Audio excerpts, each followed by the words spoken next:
Ready to go? Okay, so we're in a truck 1266, the high-vac vehicle, high rail truck, and so it's been sitting for a little bit. I don't know if it was started up yesterday, but typically what will happen is you'll lose air pressure, and when you lose air pressure, we have a pin in our split shaft PTO mechanism that is a piggyback system on top of the truck's transmission, and one of those pins will actually slide out and engage one of these pumps.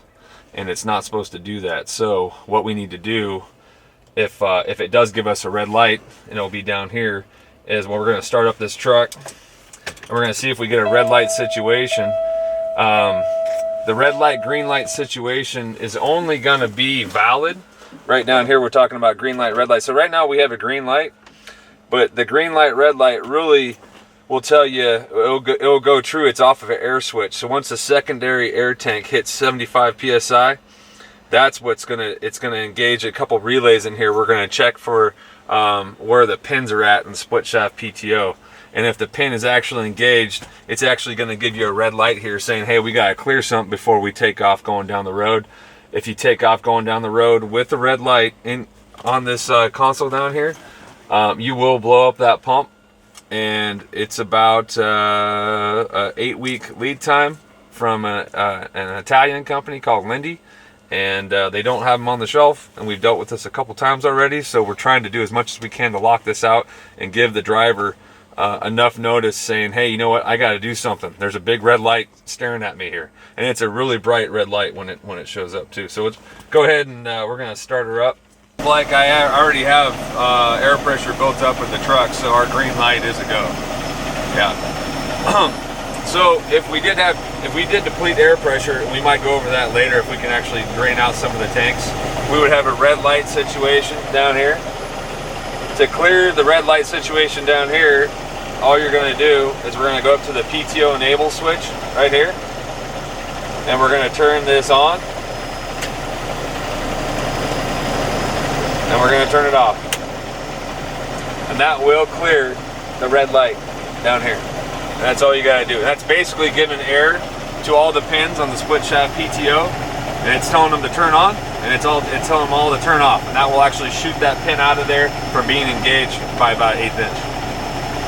And that's pretty much the starting procedure. Here we are outside. So on truck 1266, we got the wireless remote for the high vac controls. And so the only thing I wanted to go over right now is basically turning on the wireless system and making sure that it's actually talking to the receiver on the back panel. So if you turn this thing on and you find it's actually the functions aren't doing anything, it could be that the receiver is actually not receiving any of the signals, even though this basically is saying it's on.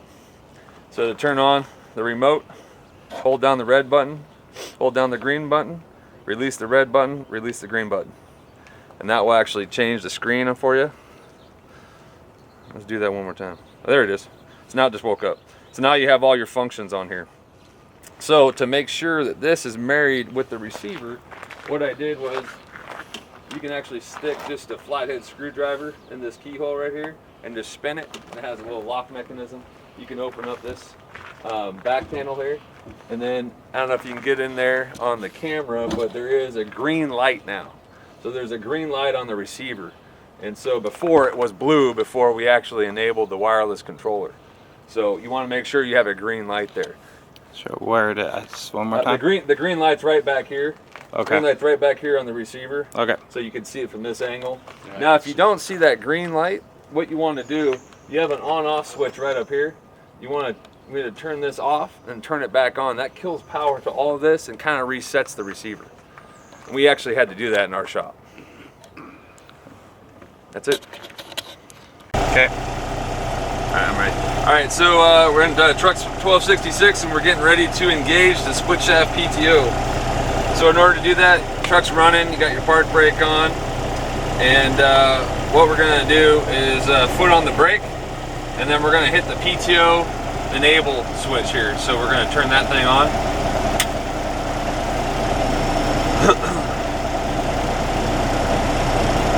And turn the pump on? We're actually engaging the split shaft PTO here. So let's see here.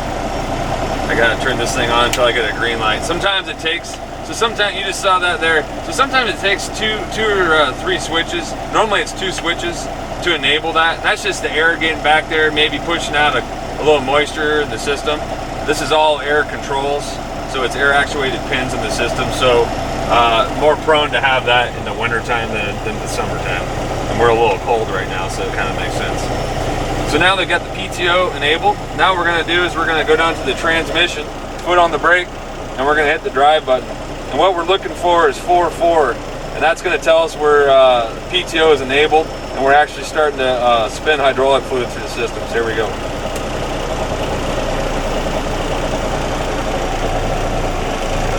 There we go. So you hear a little shudder, and that is actually the PTO engaging the truck.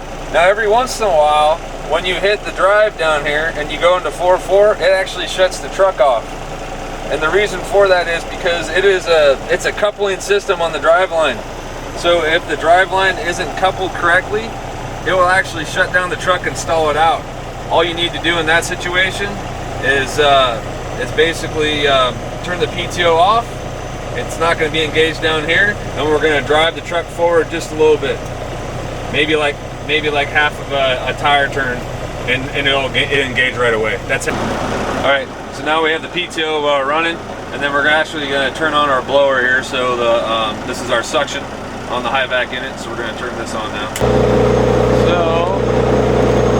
So right here, so we got a blower tachometer switch. That's basically your RPM of your system right now. So you should be able to on your throttle up, throttle down. So we can increase the throttle here, the switches. We can decrease.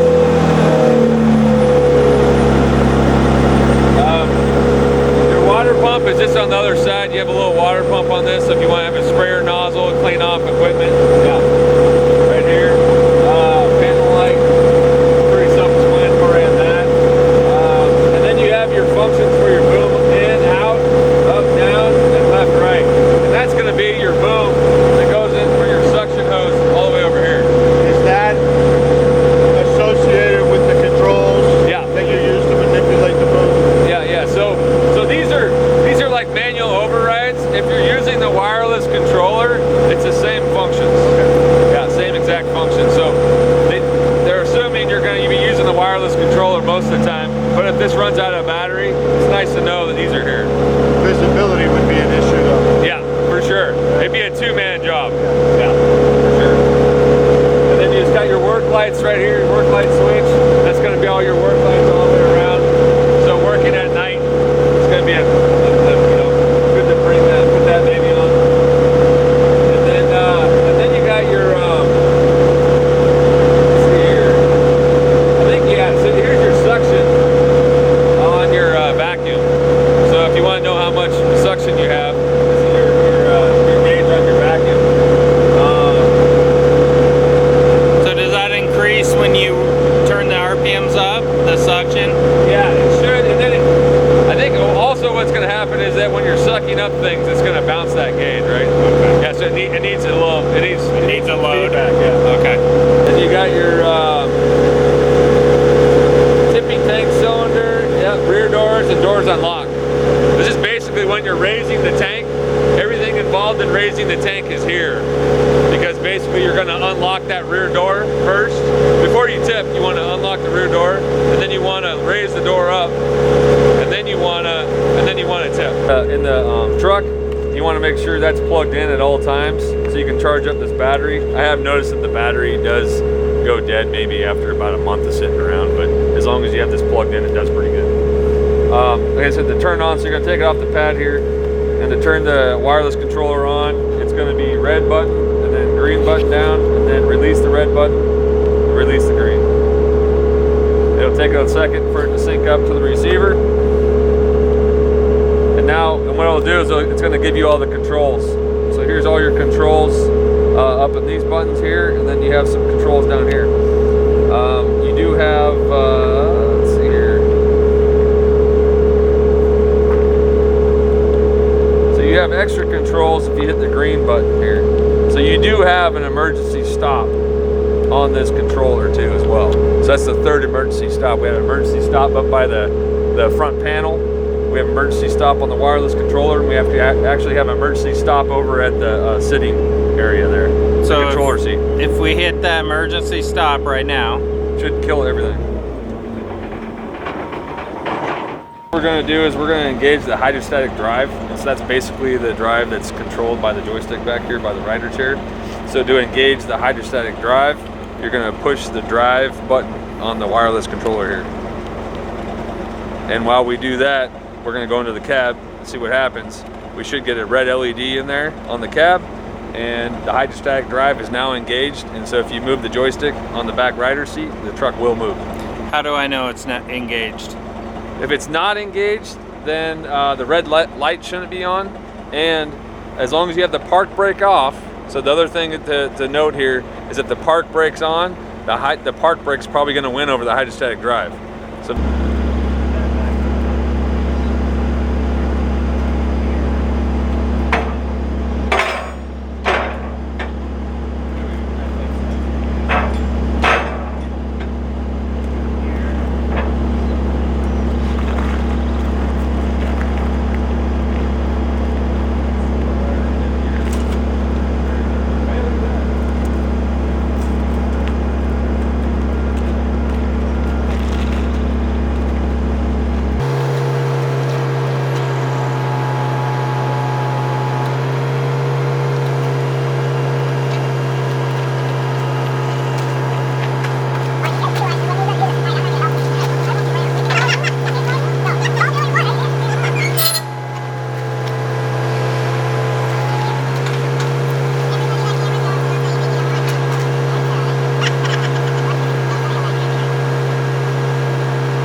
back here, we're going to release the locks. So you're going to put your hydraulic controls. This is your door locks right here. So just push to unlock and fold the lock. So we're going to push them. You're going to hear the locks. You're going to hear metal on metal sounds. And then we're going to go back there and take a look to make sure all the pins are actually disengaged. Now we're looking at the hydraulic controls for the rear door. So we have the rear door hydraulic controllers that push to open and pull to close. So we're going to push this to open up the rear gate. Then we're going to have our tipping tank cylinder. So that's basically our hopper. That's our dump on our hopper. So the first thing we want to do when after we're lined up, ready to deploy the high rail gear, we want to engage our axle lock on the front axle. So we're going to do that by axle lock right here, and I believe this is going to be up. That should engage the axle lock. Down is engaged. So you pull out the controls and then go down, so that engages an axle lock on the front. Then what happens is, you'll know if your axle lock is locked in or not when you deploy the high rail and it cams over and you lift the truck off the ground. If your front axle sags a little bit and your tires aren't off the high rail enough, your axle lock's not engaged. And then the second thing we want to do is we have air pins in the front high rail on 1266. We want to make sure we disengage the air pins. on the front axle. So go ahead, I think it's front high rail lock pins. So it's labeled FHR lock pins. It's on the bottom row. FHR lock pin. Yep, the front high rail lock pins. Okay. Yep. Go ahead, do it the other way. So pull that, yep, there you go. That disengaged them. So pull out and go down, that disengages the pins. So now we're ready to deploy our front high rail and our rear high rail. We're going to have to disengage those pins down there and we'll show you. The rear high rail has manual pins on it. It's these lock mechanisms right here. So they're a twist. Either way you can lock them in by twisting left or right. You unlock it by going neutral, and then you can push in the pin. So right now we can't push the pin in because the high rail needs to be lifted up further. So we're going to have to go ahead and lift up the high rail. That might be easier. I think down is up. Did it come up? Yep. Yeah. Now we should be able to push this pin in. Is it pushing or pulling? There we go. We push it in to disengage. Okay. Yeah. Now we can actually go down with our rail. Okay. Do you have to do one pin on each side?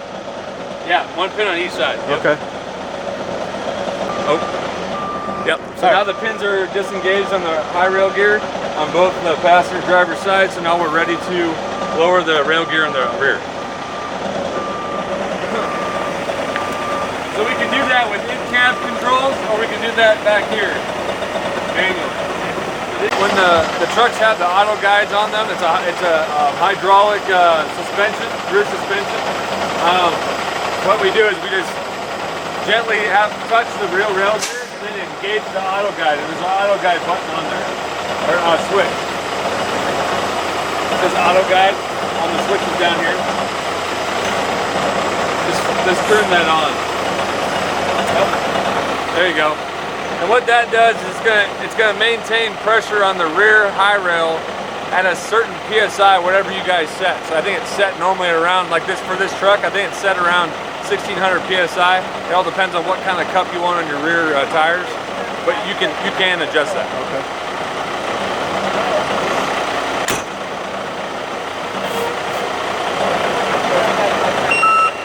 That's good.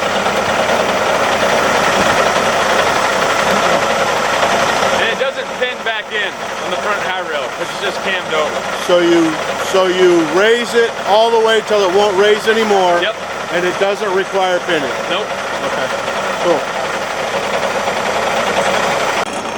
So what we have here is you have your 1-to-2 transmission. That was put in. We probably need to take that out. That was deleted from the spec. We won't get crazy about that. You got your sander controller here if you want to shoot out. Put some sand.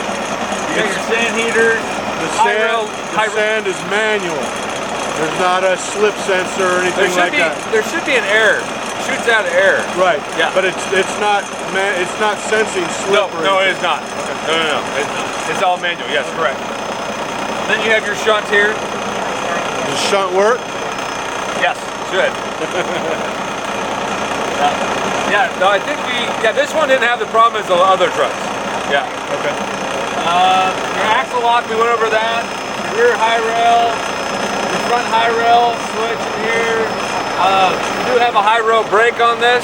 That's also on the wireless controller. You can engage that, help you out as an auxiliary brake only. You have your auto guide system. You have your auto guide LED letting you know your auto guide's engaged. And then you have your airbag disabled. So what happens if you high rail without the auto guide engaged?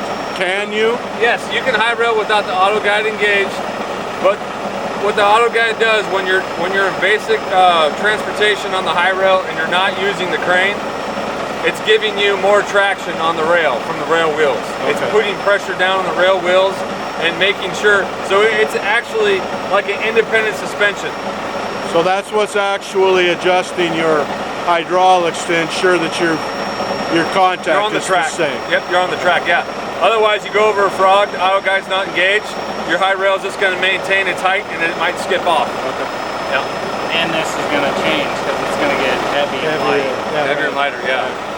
So the big thing to point out is and you guys would have to test it, but on the crane side of this, if you're all the way over to the side, and then you're picking up a bunch of sediment and it's pulling on the truck, what's going to happen is the truck's going to shift, and then the auto guide system's going to go, hey, I don't have enough PSI on this side, just like an airbag would. Gotcha. And it's going to make it a worse scenario. So that's why you have an airbag disengage or disable, and you also have an auto guide switch.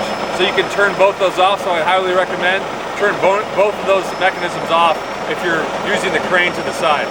And that's the same way, and that's the same way on the aerials too, same way. Okay. Same thing. It's a safety precaution, because if you go up to the side, the auto guide and the airbags will start inflating and it'll make it worse. You can tip it, yeah. I got you, yeah. And that's all these switches in here.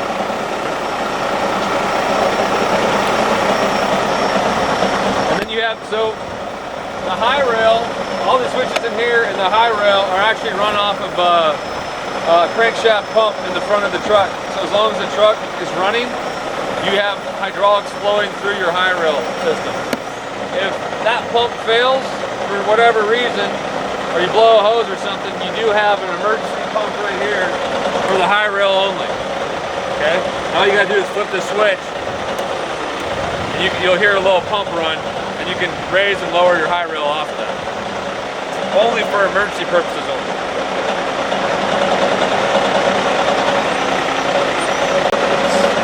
It doesn't matter, you can go front first, back first. Doesn't matter. Doesn't matter? Okay. Alright. Turn the water valve on.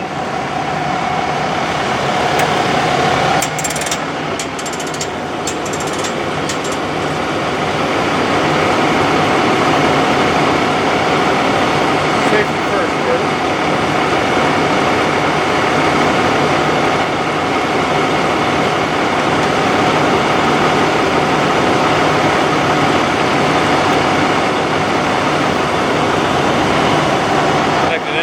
Now we're going to turn the water pump on.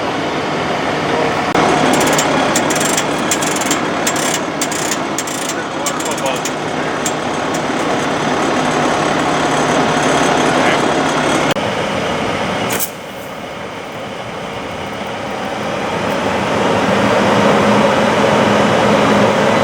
The water level.